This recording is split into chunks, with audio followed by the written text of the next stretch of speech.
In today's tech video, I'm going to show you guys how to change the auto power off feature on your Insta360 X3.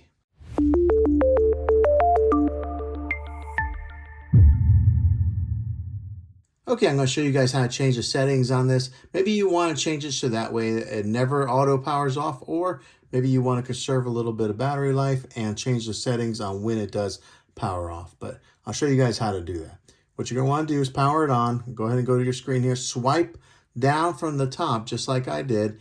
And then over here at the bottom right-hand side, you'll see there's a gear icon.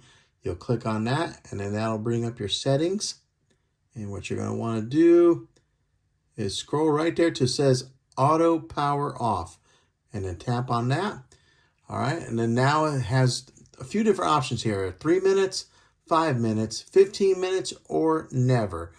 So right now it defaults to 3 minutes, and that's what I have it on.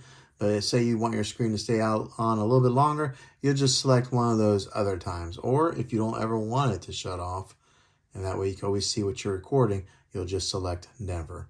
But that's how you change the auto power off settings on your Insta360 X3.